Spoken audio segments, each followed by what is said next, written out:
Hello students, welcome to Siddhi Educational Academics. இந்த video வந்து பார்த்தீங்கன்னா நம்ம ரீசெண்டாக வந்து பார்த்தீங்கன்னா நிறைய பேர் வாட்ஸ்அப் பண்ணிகிட்டே இருந்தாங்க இந்த கொஷினை பற்றி பேசுங்க அப்படின்ட்டு. இந்த கொஷினை வந்து பார்த்தீங்கன்னா 5th மே எக்ஸாம் நடக்குது.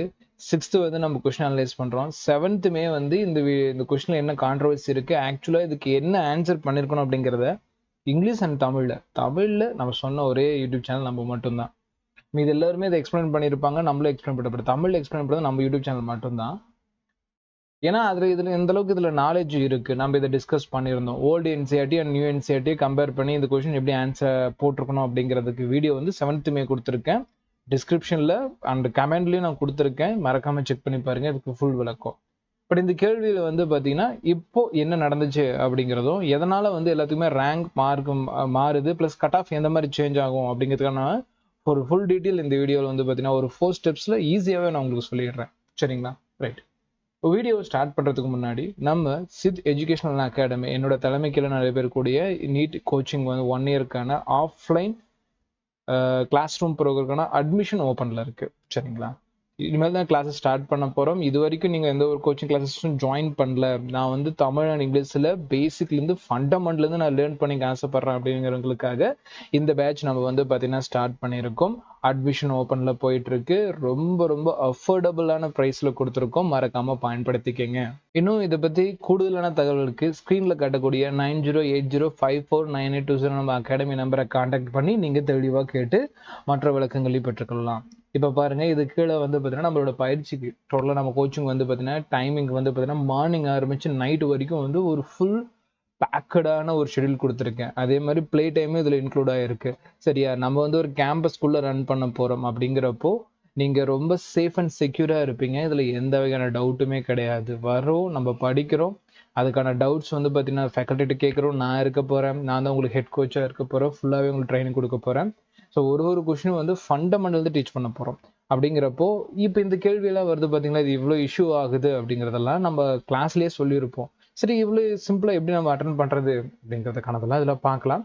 சரி, நம்ம இது 1 இயர் கோர்ஸ்க்கான இந்த ஷெடியூலில் பார்த்துக்கங்க. சரி, இதில் என்ன சார் இம்பார்ட்டண்டாக நம்ம கொடுக்க போகிறோம் அப்படிங்கிறது சொல்லிடுறேன். ஃபிசிக்ஸுக்கு வந்து பார்த்தீங்கன்னா நீங்கள் அதிக கவனம் நம்ம பேட்சில் செலுத்தப்பட போதுமா? ஃபிசிக்ஸில் நீங்கள் ஃபண்டமெண்டலாக தான் இருக்கீங்க, ஏன் இன்னும் அதுவே உங்களுக்கு புரியல அப்படின்னா ப்ராக்டிக்கல் எக்ஸாம்பிள்ஸோட டெய்லி எம்சிக்யூ மூலமாக உங்களுக்கு லெக்சர் நடத்த போகிறோம். ஸோ விஷுவல் டீச்சிங் தான், அதனால் வந்து பார்த்தீங்கன்னா ஒவ்வொன்றையும் நீங்கள் லைன் பை லைனாக நிறைய கற்றுக்கலாம். ஒரு கிளாஸ்லேயே 10-15 ப்ராப்ளம் வந்து பார்த்தீங்கன்னா டீட்டெயிலாக நடத்தப்படும். அன்னைக்கு ஈவினிங்கே அது ரிவிஷன் கொடுத்து உங்களுக்கு வந்து பார்த்தீங்கன்னா அது எந்த அளவுக்கு அண்டர்ஸ்டாண்ட் ஆகிருக்கு அப்படிங்கிறதுக்கான டெஸ்ட்டும் கொடுக்கப்படும். ஸோ தினசரி மாலை நேரத்தில் வந்து பார்த்தீங்கன்னா ஈவினிங் டெஸ்ட் இருக்கும், சண்டே உங்களுக்கு ஃபுல் டெஸ்ட் இருக்கும். சார், நான் சண்டே ஃபுல் டெஸ்ட்டில் வந்து பார்த்தீங்கன்னா நான் அட்டன் பண்ணணும்னு ஆசைப்பட்றேன் அப்படின்னு அகாடமியில் ஜாயின் பண்ண ஸ்டூடெண்ட்ஸ் கேட்டிங்கன்னா, நம்ம வீடியோ யார் ரெகுலராக ஃபாலோ பண்ணி லைக் அண்ட் கமெண்ட் பண்ணிட்டு இருக்காங்களோ அவங்களுக்கு மட்டும் ஒரு ஸ்பெஷல் ஆஃபராக ஃப்ரீ சண்டே டெஸ்ட் நான் வந்து ப்ரொவைட் பண்ணுறேன். சரிங்களா? அதுக்கு வந்து பார்த்தீங்கன்னா நீங்கள் ரெகுலராக கமெண்ட் பண்ணுங்கள், உங்களோட ஐடி கண்டிப்பாக தெரியும், உங்கள் ஐடிக்கு வந்து மெசேஜ் வரும். சரி, ரைட். நான் ஃபிசிக்ஸில் எனக்கு இன்னும் ஸ்பெஷல் கிளாஸ் தேவைப்படுது, எக்ஸ்ட்ரா கிளாஸ் தேவைப்படுது அப்படின்னாலும் கொடுக்கப்படும். இப்போ பார்க்குறதே ஒரு ஃபிசிக்ஸ் கொஸ்டின் தான், இதுலேயே உங்களுக்கு புரியும்.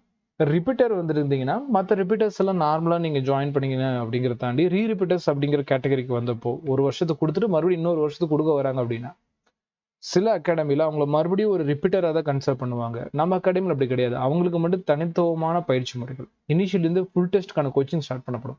ரிப்பீட்டர்ஸ்க்கெல்லாம் வந்து ஜனவரி மந்தில் பண்ணால் போதும். பட் ரீரிப்பீட்டர்ஸ்க்கு ஆல்ரெடி நமக்கு ஒரு அட்வான்டேஜ் இருக்குது, அவங்களுக்கு ஓரளவுக்கு அதில் நாலேஜ் இருக்கிறதுனால தொடக்கத்துலேருந்தே முழு தேர்வுகள் அளிக்கப்படும். ஸோ ஆல்ரெடி ஒரு அகாடமியில் ஜாயின் பண்ணியிருக்கேன் அப்படின்னாலும் இது உங்களுக்கு பிடிச்சிருந்தா நம்ம அகாடமி தரவை சஜஷன் பண்ணலாம். ஏன்னா நீங்கள் ஒரு இயர் வேஸ்ட் பண்ணக்கூடாது. ஒரு வருஷம் நீங்கள் வந்து ட்ராப் பண்ணுறீங்கன்னா ஷோராக அடுத்த வருஷம் வந்து செலெக்ஷனுக்காக தான் நீங்கள் ஃபோக்கஸ் பண்ண போகிறீங்க. அப்படின்னா நீங்கள் இன்னொரு அகாடமியில் ஜாயின் பண்ணியிருந்தாலும் உங்களுக்கு அதுக்கான கோச்சிங் பிடிக்கலாம், இப்பயே வந்து பார்த்தீங்கன்னா நீங்கள் வெளியே வர வேண்டிய ஒரு சுச்சுவேஷன் இருக்கும். ஏன் அப்படின்னா ஃபீஸ் கட்டிட்டேன் அப்படிங்கிறதுனாலே சில பேர் சில கோச்சிங் அகாடமியில் டோட்டலாக என்ரோல்டாக இருக்காங்க. உங்களுக்கு அது கன்வீனியண்டாக இருக்கா அப்படிங்கிறத மட்டும் பாருங்கள். ஒருவேளை மார்க் இம்ப்ரூவ் ஆகலைன்னா இதை பார்த்துட்டு கூடிய பேரண்ட்ஸ் உங்களோட ஸ்டூடெண்ட்க்கு வந்து டெஸ்ட்டில் வந்து மார்க் இம்ப்ரூவ் ஆகலை, அவங்ககிட்ட நார்மலாகவே இன்னுமே வந்து பார்த்தீங்கன்னா இம்ப்ரூவ்மெண்ட்டே இல்லை அப்படின்னாலும் நீங்கள் அவங்கள வந்து அந்த கோச்சிங் அகாடமிலேருந்து டிஸ்கண்டினியூ பண்ணி நம்ம அகாடமியில் ஜாயின் பண்ணலாம். ஓகேங்களா? ஸோ இது வந்து பார்த்தீங்கன்னா மற்ற அகாடமிலேருந்து வர ஸ்டூடெண்ட்ஸ் நம்ம ஜாயின் பண்ணிக்கிறோம் அப்படிங்கிறதையும் சொல்லிடுறேன். ஏன்னா சில பேர் வந்து ஒரு அகாடமி ஜாயின் பண்ணதுக்கப்புறம் அதுலேருந்து வெளியே போகலாம் அப்படிலாம் கிடையாது கண்ணா. இது வந்து 11th 12th ஸ்கூல் கிடையாது. அதுலேயுமே டிசி கொடுத்தா நம்ம வேறு ஸ்கூலில் போய் ஜாயின் பண்ணிக்கலாம். அந்த மாதிரி தான் அகாடமிலையும் உங்களுக்கு ஒரு அகாடமியில் ஜாயின் பண்ணுறீங்க, அந்த அகாடமியில் சரியான கோச்சிங் இல்லை, சரியான அளவுக்கு டெஸ்ட் இல்லை, சரியான அளவுக்கு புரிதலோட அவங்க கல்வியை உங்களுக்கு கற்பிக்கல அப்படின்னா நீங்கள் அங்கேருந்து வெளியே வந்துடலாம். உங்களுக்கு இன்னொரு அகாடமி பார்க்கலாம். பிகாஸ் எண்ட் ஆஃப் த டே நீங்க நீட் எக்ஸாம் எழுதணும். அந்த எக்ஸாம்ல கண்டிப்பா நீங்க அந்த எக்ஸாமை கிராக் பண்ணணும் அப்படிங்கிற ஒரு சூழ்நிலை இருக்கு இல்லையா? அதனால சரி ரைட். இப்போ வந்து பார்த்தீங்கன்னா இன்ட்ரோல நம்மளோட அகாடமி பத்தி ஃபுல்லா பேசியாச்சு. ஜாயின் பண்ணிக்கங்க. ஒரு ப்ராமிசிங் ரிசல்ட் வந்து பார்த்தீங்கன்னா இந்த வருஷம் நீங்க எக்ஸ்பெக்ட் பண்ணலாம். ரைட். இது வந்து இன்ட்ரோ கொஞ்சம் பெருசா இருக்கும். எதுக்கும் நான் இந்த இன்ட்ரோவோட முடிவை வந்து பார்த்தீங்கன்னா கமெண்ட்ல கொடுத்துட்றேன். நெக்ஸ்ட் டைம் வரவங்க அந்த கமெண்ட்ல பார்த்து அந்த டைமை கிளிக் பண்ணீங்கன்னா மெயின் கண்டென்ட்டுக்கு வந்துடும். இப்போ மெயின் கண்டென்ட்டை பார்க்கலாம். இந்த காணொலியோட முக்கியமான பாயிண்ட் என்ன சார் அப்படின்னு கேட்டீங்கன்னா, இங்கிலீஷ் அண்ட் தமிழ் ரெண்டுலையுமே நான் இதை வந்து டீட்டெயிலாக ரொம்ப எக்ஸ்பிளைன் பண்ணிட்டேன் அப்பயே. இன்னும் ஒரு டைம் உங்களுக்காக சொல்றேன். Given are true statement, கீழே வந்து 2 ஸ்டேட்மெண்ட் கொடுத்துருக்காங்க. Atoms are electrically neutral as they contain equal number of positive and negative charges அப்படின்னு ஒரு ஸ்டேட்மெண்ட் இருக்கு. இது ஓல்டு இன்சைட்லயும் இருக்கும், நியூ இன்சைட்லயும் இருக்கும். அந்த வீடியோல நான் எக்ஸ்பிளைன் பண்ணியிருக்கேன். ஒரு ஆட்டம் வந்து பார்த்தீங்கன்னா நியூட்ரலா இருக்குமானா இங்க பாருங்க. இப்போ என் கையில ஒரு பென் இருக்கு. இந்த பென்ல ஃபுல்லாவே ஆட்டம்ஸால கிரியேட் ஆக்கப்பட்டது தானே. நம்மளும் ஒரு ஆட்டம் தான். நான் இது தொடரப்ப எனக்கு எந்த வகையான எலக்ட்ரிக் ஷாக்கும் அடிக்கல அப்படின்னா இதுல பாசிட்டிவ் சார்ஜ் பிளஸும் நெகட்டிவ் சார்ஜ் மைனஸும் ஈக்குவலா இருக்கு. அதனாலதான் இது வந்து பார்த்தீங்கன்னா எலக்ட்ரிக்கலி நியூட்ரல் அப்படிங்கிறாங்க. இந்த ஸ்டேட்மெண்ட் பொதுவாகவே உண்மை. இது புக்கை தான் படிக்கணும் அவசியம் இல்லை. என்சிஆர்டி தாண்டி படிக்கிறவங்களுக்கு இது உண்மைன்னு தெரியும். அப்போ இது ட்ரூ தான். இதுல எந்த ஒரு ப்ராப்ளமும் இல்லை. இது எல்லாருமே அடிச்சிருப்பாங்க. பட் ஆப்ஷன் ஸ்டேட்மெண்ட் 2க்கு வரப்போ atoms of each element are stable and emit their characteristic spectrum அப்படிங்கிறாங்க. ஆக்சுவலா இது ஓல்டு என்சிஆர்டி படி இது கரெக்ட் தான் அப்படிங்கறது வந்து நம்ம ஆல்ரெடி சொல்லியிருக்கோம். ஓல்டு என்சிஆர்டி படி இந்த ஸ்டேட்மெண்ட் கரெக்ட். பட் நீங்க திங்க் பண்ணி பாருங்க, எல்லா ஆட்டமும் ஸ்டெபிளோட இருக்குமா? நீங்க நல்லா பாருங்க. ஆர்கானிக் கெமிஸ்ட்ரியோட மேக்ஸிமம் எக்ஸப்ஷன்ல எதனால் டெவலப் ஆகுது அப்படிங்கிறது நான் டீச் பண்ணியிருப்பேன். 100 டைம் மேல டீச் பண்ணியிருப்பேன். ஸ்டெபிலிட்டினாலதான். எல்லா ஆட்டமும் எப்படி வந்து பார்த்தீங்கன்னா ஸ்டெபிலிட்டியை மெயின்டைன் பண்ணும் அப்படிங்கிற ஒரு கேள்வி இருக்கு இல்லையா? அதுதான் இங்க ரொம்ப ரொம்ப முக்கியம். இப்போ ஓல்டு என்சைட் படி சரியா இருந்தாலும் இப்போ நியூ என்சைட்ல வந்து ஆட்டம் ஆஃப் ஈச் எலமெண்ட் தூக்கியிருப்பான். ஆட்டம் ஆஃப் மெனி எலமெண்ட் அப்படிங்கிற ஒரு கான்செப்ட் கொஞ்சம் இதை அடிச்சுட்டு இந்த இடத்துல வந்து பார்த்தீங்கன்னா நமக்கு மெனிங்கிற கான்செப்ட் கொண்டு வந்திருப்பான். அப்போ இந்த விளக்கத்துல நம்ம என்ன தெரிஞ்சுக்கலாம் அப்படின்னு கேட்டீங்கன்னா, எல்லா எலமெண்டோட ஆட்டமும் வந்து பார்த்தீங்கன்னா ஸ்டேபிளாகவும் ஒரு கேரக்டரிஸ்டிக் ஸ்பெக்ட்ரம் நிறபாலையும் உமிழுமானா அதுக்கு வாய்ப்புகள் குறைவு. ஆனா இது பழைய இன்சைட் இப்படி சரியா இருந்துச்சு. ஸோ இது ஒரு கான்ட்ரவர்சி இல்லையா, முரண்பாடு இல்லையா? அதனாலதான் வந்து பாத்தீங்கன்னா ஸ்டேட்மெண்ட் 1 கரெக்ட்னு எழுதினவங்களும் ஸ்டேட்மெண்ட் 2 கரெக்ட்னு எழுதினவங்களுக்கும் தொடக்கத்துல மதிப்பெண் கொடுத்தாச்சு. ஆனா இப்ப என்ன சொல்றாங்க அப்படின்னு கேட்டீங்கன்னா, இல்ல ஸ்டேட்மெண்ட் 2 வந்து பாத்தீங்கன்னா இப்ப ரீசன்ட் ஜட்ஜ்மெண்ட்ல வந்து பாத்தீங்கன்னா எல்லாருமே டிஸ்கஸ் பண்றப்போ ஒரு பெட்டிஷனர் வந்து இந்த கேள்வியும் கொடுத்திருக்காங்க. அப்ப ஐஐடி டெல்லி ப்ரொஃபசர்ஸோட கன்க்ளூஷன் படி அது எப்படி வந்து பாத்தீங்கன்னா நீங்க மெமரி பண்ணுவீங்க, புக்கை மெமரி பண்ணாதீங்க அப்படிங்கிற ஒரு பாயிண்ட சொல்லியிருக்காங்க. கரெக்ட் தான். அப்போ இந்த பாயிண்ட் அப்ரிஷியேட் பண்ற விதத்துல வந்து பாத்தீங்கன்னா இந்த கொஸ்டினுக்கு ஸ்டேட்மெண்ட் 2 இன்கரெக்ட்னு கொடுத்துட்டாங்க. இப்படி வந்து பாத்தீங்கன்னா உங்களுக்கு 2 சாய்ஸும் வந்து பாத்தீங்கன்னா உங்களுக்கு புரிஞ்சிருக்கும். ஸ்டேட்மெண்ட் 1 கரெக்ட் தான். ஸ்டேட்மெண்ட் 2ங்கிறது கரெக்டாகவும் இருக்கலாம், அதே மாதிரி இன்கரெக்டாகவும் இருக்கலாம். தெரியல. பழைய என்சைடி ஃபாலோ பண்றவங்களுக்கு அது கரெக்ட், நியூ என்சைடி ஃபாலோ பண்றவங்களுக்கு இன்கரெக்ட். இந்த நிலைமையில வந்து பாத்தீங்கன்னா கீ ஆன்சர் இதுக்கு முன்னாடி என்ன கொடுத்திருந்தாங்கன்னா both statement 1 and 2 are correct. 2 ஸ்டேட்மெண்ட்டுமே கரெக்ட்னு நீங்க சூஸ் பண்ணிருந்தீங்கன்னா ஓல்டு என்சிஆர்டி ஃபாலோ பண்ற ஸ்டூடெண்ட் சொல்லிட்டு மார்க் கொடுத்திருந்தாங்க. இன்னொரு சாய்ஸ்க்கு மார்க் கொடுத்திருந்தாங்க. என்னன்னா statement 1 is correct but statement 2 is incorrect. ஏன்னா ரெண்டாவது ஸ்டேட்மெண்ட் நீங்க யோசிச்சு பாருங்க, லாஜிக்கலா இது தப்பு. ஏன் லாஜிக்கலா தப்பு அப்படின்னா எல்லா எலமெண்டோட ஆட்டமும் ஸ்டேபிளா இருக்காது இல்லையா? இது வந்து பாத்தீங்கன்னா ஸ்டெபிலிட்டிங்கிறது தான் மெயின். இன்ஆர்கானிக் கெமிஸ்ட்ரி நம்ம படிக்கிற கான்செப்டே அதுதானே. அப்படிங்கிறப்போ ஆப்ஷன் 2 அப்படிங்கிறது வந்து பாத்தீங்கன்னா நியூ என்சிஆர்டியை ஃபாலோ பண்றவங்களுக்கு மார்க்கா கொடுத்திருந்தாங்க. மற்றபடி நீங்க ஃபர்ஸ்ட் ஆப்ஷனோ தேர்ட் ஆப்ஷனோ எழுதிருந்தீங்கன்னா தப்பு தான், உங்களுக்கு நெகட்டிவ் மார்க் கொடுத்துருப்பாங்க. சரி, இப்போ இது வந்து பழைய கதை. தமிழ்லயும் ஒரு டைம் இந்த இதுக்கும் சொல்லிடுறேன். இதை விட விளக்கமா அந்த காணொலியில் நான் கொடுத்துருக்கேன். அதுலயும் நீங்க பாருங்க. அதுல எப்படின்னு சொல்லி நான் ப்ரூஃப் பண்ணியிருப்பேன். தமிழ்ல பாருங்க. அணுக்கள் சம எண்ணிக்கையில் நேர்குறி மற்றும் எதிர்குறி மின் சுமைகளை பெற்றிருப்பதால் மின் சுமையற்ற நடுநிலைமையை பெற்றுள்ளன அப்படிங்கிறாங்க. இது சரியான கூற்று தானே? ஏன் சரியான கூற்று அப்படிங்கிற ஒரு அணு வந்து பாத்தீங்கன்னா நீங்க நல்லா பாருங்க, மின் சுமையற்ற நடுநிலை அப்படின்னா அது தொட்ட எந்த வகையான மின்சாரம் நம்ம உடம்புக்கு கடத்தப்படக்கூடாது, நடுநிலையில் தான் இருக்கும். ஏன் நடுநிலை இருக்குன்னா அதுல கூட நேர்மின் சுமை பிளஸும் எதிர்மின் சுமை மைனஸும் ரெண்டுமே சமமா இருக்கணும். பிளஸும் மைனஸ் ஒன்னோட ஒன்று நியூட்ரல் ஆயிடுச்சுன்னா நம்ம மேல வந்து பார்த்தீங்கன்னா கரண்ட் பாஸ் ஆகிறதுக்கு வாய்ப்பு இல்லை. அதான் கொடுத்துருக்காங்க. ஸோ கூற்று 1 எப்பயுமே அது சரிதான். கூற்று 2ல ஒரு சின்ன பிழை இருக்கு. என்னன்னு பார்ப்போம். ஒவ்வொரு தனிமத்தின் அணுக்களும் நிலைத்தன்மை வாய்ந்ததாகவே உள்ளன, மேலும் அவை தங்களது சிறப்பியல்பு நிறமாலையை உமிழ்கின்றன. இந்த இடத்துல பாருங்க, ஒரு தனிமத்தின் அணுக்களும் நிலைத்தன்மையோடு வாய்ந்தவையாக இருக்கும்னா அதுக்கு வாய்ப்பு யோசிச்சு பாருங்களேன். நீங்க வந்து ஒரு ரேடியோ ஆக்டிவ் கதிர்வீச்சு தன்மை இருக்கக்கூடிய ஒரு தனிமத்தை எதிர்பார்க்குறீங்க, நடுநிலைமையில கூடிய ஒரு தனிமத்தை எதிர்பார்க்குறீங்க, எல்லாமே எப்படி நிலைப்புத்தன்மையோட இருக்கும்? தனிமத்தை நீங்க எடுத்து பாத்தீங்கன்னா இந்த பீரியாடிக் டேபிள்ல முக்காவாசி வந்து நிலைப்புத்தன்மைக்காக தான் மந்த வாயுக்கள் வடிவத்தை அடைய முயற்சிக்கும் நோபல் கேஸ் கான்ஃபிகரேஷனை. அந்த நோபல் கேஸ் கான்ஃபிகரேஷன் அட்டென்ட் பண்றதுக்காக மந்த வாயுக்கள் சொல்லக்கூடிய helium, neon, argon, krypton, xenon சொல்லக்கூடிய அவங்களை அட்டென்ட் பண்றதுக்கு தானே இவன் இவ்வளவு பெரிய கஷ்டப்பட்டுட்டு இருக்கான். அப்ப எப்படி அது நிலைப்புத்தன்மை அப்படிங்கறது நீங்க பொதுவா யோசிச்சிருந்தீங்கனாலே கூற்று 2 தவறுன்னு நீங்க எடுத்திருக்கலாம். அததான் புரிதலோட இப்ப ஜட்ஜ்மெண்ட் அதான் சொல்லுது. இப்படி நீங்க புரிஞ்சு பண்ணுங்க, ரூட் லேர்னிங்க விட்டுடுங்க, சும்மா மெமரி பண்ணிட்டு இருக்காதீங்க, மெமரி பண்ணிட்டு இருக்கிறத ஸ்டாப் பண்ணிக்கங்கன்னு சொல்றாங்க. இதனாலதான் நீட்டோட புரிதலோட நம்ம படிக்கணும் அப்படிங்கறத வந்து பாத்தீங்கன்னா மறுபடியும் நமக்கு கோர்ட் ஜட்ஜ்மெண்ட் மூலமா தெரியுது. ஸோ வெறுமனே லைன்ஸ் மெமரி பண்ணாம அதுக்கு என்ன மீனிங் அப்படிங்கிறது இப்ப நான் சொன்ன இதில் இவ்வளவு விஷயங்கள் இருக்கு. இன்னுமே இதை பத்தி ஒரு 30 மினிட்ஸ் பேசினாலும் பேசுவேன். அந்த அளவுக்கு வந்து பாத்தீங்கன்னா கேள்வியில வந்து பாத்தீங்கன்னா நிறைய விஷயங்கள் அடங்கி இருக்கு. பட் வந்து இந்த காணொலி ரொம்ப பெருசா போயிருக்கனால ஷார்ட்டாவே நான் முடிச்சிடுறேன். அப்ப 2வது ஸ்டேட்மெண்ட் தப்பு தான்.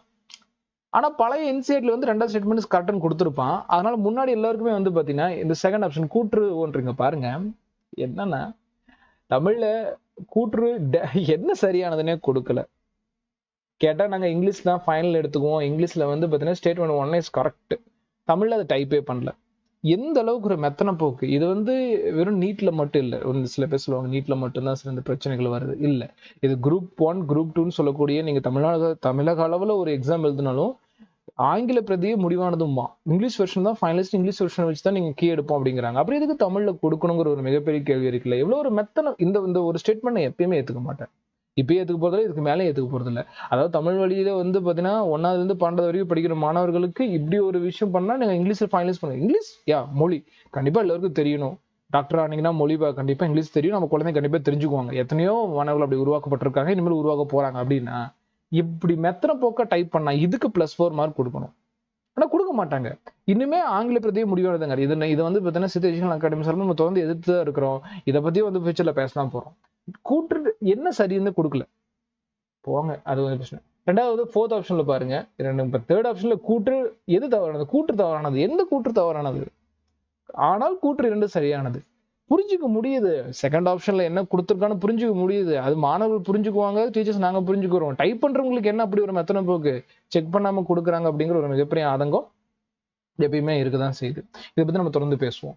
அடுத்து 4th ஆப்ஷன்ல பாருங்க. கூற்று 1 மற்றும் கூற்று 2 ஆகிய இரண்டும் சரியானவை. ஏன்னா 2வது ஸ்டேட்மெண்ட் வந்து பாத்தீங்கன்னா நான் தப்புன்னு சொல்லியிருக்கேன். எல்லாமே நிலைப்புத்தன்மையோடு இருக்காதுனாலும் பழைய என்சிஆர்டி படி நிலைப்புத்தன்மைன்னு கொடுத்து வச்சிருப்பான். அதனால முன்னாடி காலத்துல வந்து 2வது பதிலுக்கும் 4வது பதிலுக்கும் +4 மார்க் கொடுத்திருந்தாங்க. இப்போ judgement final English medium Tamil medium 2 ஸ்டூடெண்ட்ஸும் கவனிங்க. ஜட்ஜ்மெண்டோட ஃபைனல் என்ன கொடுத்துட்டாங்க அப்படின்னா இந்த செகண்ட் ஸ்டேட்மெண்ட் அப்படிங்கிறது தான் ஆன்சர் அப்படின்னு முடிச்சிட்டான். 4th ஸ்டேட்மெண்ட்ல நீங்க படிக்கக்கூடாது. ஏன் மெமரி பண்றீங்க? எல்லாமே நிலைப்புத்தன்மை இருக்குமா என்ன அப்படிங்கிற ஒரு அடிப்படை அறிவு கூட இல்லையா அப்படின்னு சொல்லிட்டு செகண்ட் கொடுத்துட்டான். இது வந்து பாத்தீங்கன்னா ஒரு வகையில பாட்டத்தக்கது. ஏன்னா சும்மா மெமரி பண்ணிட்டு இருக்க வேணாம். ஏன்னா next time old NCERT new NCERT confusion பண்ணுவேன்னா இப்போ நியூ என்சிஆர்டின்னு ஃபைனலைஸ் ஆயிடுச்சு. அது போக ஒரு ஸ்டேட்மெண்ட் மெமரி பண்ணக்கூடாது அப்படிங்கிற ஒரு பாடம் இந்த இது கத்து கொடுத்துருக்கு. ஆனா இதோட விளைவு என்னன்னு கீழே பார்ப்போம். ஏன்னா முன்னாடி எழுதின மதிப்பெண் இப்ப என்ன ஆகும்? ஒவ்வொன்றுக்கும் நான் தனியா ஸ்டேட்மெண்டே கொடுத்துட்டேங்கண்ணா. இப்ப புதிய மதிப்பெண் முறை எப்படி வரும்னா கூற்று 1 மற்றும் கூற்று 2 ஆகிய இரண்டும் தவறு என பதில் அளித்தோர் 2 ஸ்டேட்மெண்ட் தப்புன்னு நீங்க ஆன்சர் பண்ணியிருந்தீங்கன்னா முன்னாடியே உங்களுக்கு மைனஸ் மார்க் போட்டிருப்பான். இப்பயும் மைனஸ் மார்க் தான். அதனால உங்க மார்க் மாறாது. நல்லா பாருங்க, அளித்தோருக்கு மதிப்பெண் மாறாது, ஆனால் ரேங்க் மாறும். உங்களோட மார்க் மாறாது, ஆனால் ரேங்க் மாறும். ஏன்னா கீழே சில பேருக்கு ரேங்க் மாறும். அப்போ உங்களோட ரேங்கும் மாறும். அது மேல வருமா கீழே வருமானு தெரியாது, எது உங்க கேட்டகரிக்கு, ஆனா ரேங்க் மாறும். அடுத்து பாருங்க, கூற்று 1 சரியானது ஆனால் கூற்று 2 தவறானது என பதிலளித்தோருக்கு மதிப்பெண் மாறாது, ஆனால் ரேங்க் உயரும். இதுதான் பாயிண்ட். என்னன்னா நல்லா பாருங்க, கூற்று 1 சரி நீங்க போட்டீங்க, கூற்று 2 தவறுன்னு போட்டீங்க. ஸ்டேட்மெண்ட் 1 கரெக்ட், ஸ்டேட்மெண்ட் 2 இன்கரெக்ட் போட்டீங்கல்ல. ஆக்சுவலா இதுதான் கீ. முன்னாடியே உங்களுக்கு +5 மார்க் கொடுத்துருப்பான். அதனால அந்த மார்க் புடுங்க போறது இல்லை, அது அப்படியே தான் இருக்கும். உங்களுக்கும் மார்க் மாறாது, ஆனா ரேங்க் வந்து கண்டிப்பா மாறும். என்ன ஒரு அட்வான்டேஜ்னா உங்களுக்கு ரேங்க் வந்து இன்க்ரீஸ் ஆகும். இது மட்டும் தான் ஒரு அட்வான்டேஜ். ஏன் இன்க்ரீஸ் ஆகுது? பிகாஸ் நீங்க தான் இப்ப கரெக்ட், மத்த எல்லாத்தையுமே வந்து பாத்தீங்கன்னா தப்பு. இப்ப நீங்க கரெக்ட்ங்கிறப்போ உங்களுக்கு கொடுக்கப்பட்ட மார்க் அப்படியே இருக்கும். சில மாணவர்களுக்கு பிடுங்கப்படும். அப்ப அவங்க கீழே போவாங்க, நீங்க மேல போவாங்க. அது பிடுங்கப்படக்கூடிய மாணவர்கள் கிட்டத்தட்ட 4 லட்சத்துக்கு மேல இருக்காங்க. அப்போ 4 லட்சம் பேருக்கு மேல இது உங்க ரேங்க்ல சஃபலாய் இன்க்ரீஸ் ஆகும். ஸோ அதனால வந்து பாத்தீங்கன்னா கூற்று 1 சரி, கூற்று 2ன்னு சொல்ல உங்களுக்கு மார்க் மாறாது, ரேங்க் இன்க்ரீஸ் ஆகும். அடுத்து கூற்று 1 தவறு ஆனால் கூற்று 2 சரி என பதில் எழுதுவதற்கு மதிப்பெண் மாறாது, ரேங்க் மாறும் அவ்வளவுதான். ஏன்னு கேட்டீங்கன்னா ஃபர்ஸ்ட் ஸ்டேட்மெண்ட்டே தப்புன்னு சொல்லிட்டீங்கன்னா நீங்க முன்னாடியும் தப்பு தான், இப்பயும் தப்பு தான். உங்களுக்கு எந்த வகையில மார்க் புதுசா கொடுக்க போறது கிடையாது. அதனால உங்களோட ஓல்டு மார்க் அப்படியே இருக்கும். ரேங்க் வந்து மாறும். அது கூடலாம் குறையலாம், அது நம்மளால சொல்ல முடியாது. ஆனா ரேங்க் மாறும். 4வது, கூற்று 1 மற்றும் கூற்று 2 இரண்டும் சரியான பதில் எழுத்துவதற்கு தான் மதிப்பெண் மாறும். இது மட்டும் தான் பாயிண்ட். அதாவது வந்து பாத்தீங்கன்னா நீங்க கூற்று 1மே சரின்னு சொல்லிட்டு கூற்று 2 சரின்னு சொல்லியிருப்பீங்க முன்னாடி. அப்ப உங்களுக்கு முன்னாடி வந்து பாத்தீங்கன்னா கிரேஸ் மார்க்குங்கிற பேர்ல மதிப்பெண் கொடுத்திருப்பாங்க. ஆனா இப்போ அந்த மதிப்பெண்ணை பிடுங்க போறாங்க. ஏன் சார் மதிப்பெண்ணை பிடுங்க போறாங்க? பிகாஸ் கூற்று 2 தவறு. முன்னாடி நாங்க கிரேஸ் மார்க் தெரியாம கொடுத்துட்டோம். இப்ப ஜட்ஜ்மெண்ட் படி அந்த மார்க்கை நாங்க திரும்பி வாங்கிக்கிறோங்கனால உங்களோட ஓவரால் மார்க் 5 மார்க் குறையும். குறைஞ்சிச்சுன்னா உங்களோட ரேங்கும் குறையும். அதுதான் பாயிண்ட். ஓகே. இப்போ வந்து பாத்தீங்கன்னா 4 ஸ்டேட்மெண்ட் எழுதிருப்பீங்க. நான் இந்த பிடிஎஃப் வந்து நான் டெலிகிராம் சேனல்ல கொடுக்குறேன். மறுபடியும் ஒரு டைம் கூட இந்த வீடியோ பாருங்க. யார் யாருக்கு மார்க் மாறும், யார் யாருக்கு ரேங்க் மாறும் அப்படின்னு சொல்லியாச்சு. சார் கட் ஆஃப்ல பெரிய சேஞ்ச் இருக்குமானா ஒரு ஸ்லைட் சேஞ்ச் இருக்கும். யாருக்கு அப்படின்னா செகண்ட் ஆப்ஷன் எழுதுனவங்களுக்கு. ஏன்னா அவங்களோட ரேங்க் இன்க்ரீஸ் ஆகும். அதனால வந்து பாத்தீங்கன்னா கட் ஆஃப் அவங்க சைட்ல வந்து பாத்தீங்கன்னா கொஞ்சம் மேல போவாங்க. ஃபோர்த் ஆப்ஷன் எழுதுனவங்க கீழே வருவாங்க. அவ்வளவுதான். மேல கீழே தான் இருக்குமே தவிர்த்து கட் ஆஃப்ல பெரிய அளவுக்கு இதனால டிஃபெக்ட் ஒரு பெரிய போட்டி வருமா அப்படின்னா வாய்ப்பே கிடையாது. சரிங்களா? ஒரு சின்ன பீஸ் அப்படி மாத்தி வச்ச மாதிரி தான் இருக்குமே தவிர்த்து போட்டி அதே தான். ஏன்னா 2வது சாய்ஸ் எழுதினவங்களுக்கு மார்க், 2வது சாய்ஸ் எழுதினவங்க வந்து புரிதலோட எழுதிருக்காங்க அப்படின்னு அர்த்தம். இது வந்து பாத்தீங்கன்னா இப்ப ரீசன்ட் ஜட்ஜ்மெண்ட்ல கொடுத்திருக்காங்க. பெட்டிஷனரோட இதுக்கு ஏற்ற மாதிரி இதுக்கான மார்க் கொடுத்திருக்காங்க. ஓகே, இதை பத்தி ரொம்ப தெளிவா பேசிட்டோம் அப்படின்னு நான் நம்புறேன். இதை பத்தி இன்னுமே நம்ம நிறைய பேச வேண்டிய கருத்துக்களும் இருக்கு. அடுத்தடுத்த வீடியோல நான் கண்டிப்பா அது உங்களை பதிவிட்டு விட்டுறேன். சரி, வீடியோட எண்ட்ல ஒன்ஸ் அகைன் நம்மளோட 1 இயர் பேட்ச்க்கான அட்மிஷன் ஓப்பன்ல இருக்கு. எப்படி இந்த கேள்வி எல்லாம் வந்து பாத்தீங்கன்னா நான் பசங்களுக்கு நிறைய டைம் வந்து புரிதலோட நடத்திருக்கேன். நம்ம பசங்க இது கரெக்டாக எழுதிருக்காங்க. ஸோ நெக்ஸ்ட் இயர் வர ஸ்டூடெண்ட்ஸ்க்கு அதுதான் நம்ம டீச் பண்ண போறோம். நீங்க செல்ஃபா படிக்கிற ஸ்டூடெண்ட்ஸ் எல்லாம் கவனிங்க. நீங்க ஒரு விஷயத்த மெமரி பண்ணீங்கன்னா இந்த மாதிரி கடைசி நேரத்தில் கூட உங்க ரேங்க் வந்து பாத்தீங்கன்னா பறிபோக வாய்ப்பு இருக்கு. அப்போ ஒரு விஷயமும் புரிதலுக்கு உட்படுத்துங்க. புரிதல்னா ரொம்ப இல்லைக்கண்ணா. ஒரு கான்செப்ட் படிக்கிறீங்களா, ஒரு 4 எக்ஸாம்பிள் டே டு டே லைஃப்லயே அது உங்களால மெர்ஜ் பண்ணி சொல்ல முடிஞ்சுனாலே அது வந்து ஒரு விஷயம். உதாரணத்துக்கு பிதாகரஸ் தேற்றம் இருக்கு. பிதாகரஸ் தேற்றத்தோட நீங்க டே டு லைஃப்ல ஒரு 4 எக்ஸாம்பிள் பிதாகரஸ் தேற்றத்துல சொல்ல முடிஞ்சுன்னா நீங்க புரிதலுக்கு உட்பட்டிருக்கீங்கன்னு அர்த்தம். இல்ல பிதாகரஸ்க்கு வந்து பாத்தீங்கன்னா a² + b² = c² மட்டும் தான் சொல்றீங்கன்னா நீங்க மெமரி பண்றீங்கன்னு அர்த்தம். ஸோ இது ஒரு ஈக்குவேஷன் மூலமா சொல்லிட்டேன். இது மாதிரி ஒரு கான்செப்ட்லயும் நீங்க மெமரி பண்றீங்களா, டீச்சிங் இல்லைன்னு சொல்லிட்டு உங்களால தனிப்பட்ட ரீதியில படிக்க முடியலன்னா நம்ம கிட்ட வந்து பாத்தீங்கன்னா கோச்சிங் கிளாஸ் இருக்கு. விருப்பமுள்ள மாணவர்கள் ஜாயின் பண்ணிக்கோங்க. செல்ஃபா படிக்கிற ஸ்டூடெண்ட்ஸ் நம்ம சேனலை வந்து சப்ஸ்கிரைப் பண்ணிக்கோங்க. இவ்வளோ பெரிய கண்டென்ட் வந்து உங்களுக்காக பேசியிருக்கேன். மறக்காம சேனலை வந்து பார்த்தீங்கன்னா சப்ஸ்கிரைப் அண்ட் லைக் மட்டும் பண்ணிக்கோங்க. ஏன்னா கொஞ்சம் சேனல் க்ரோ ஆகும். அது இந்த மாதிரி நிறைய கண்டென்ட் நம்ம சேனலில் பேச முடியும் அப்படின்னு சொல்லிட்டு இந்த வீடியோ நான் கன்க்ளூட் பண்ணிக்கிறேமா. ஒன்ஸ் அகைன் உங்கள் ப்ரிப்பரேஷன் அண்ட் ஹெல்த் ரெண்டுமே பத்திரமா பார்த்துக்கங்க. இதே மாதிரி இன்னொரு வீடியோவில் மீட் பண்ணலாம்.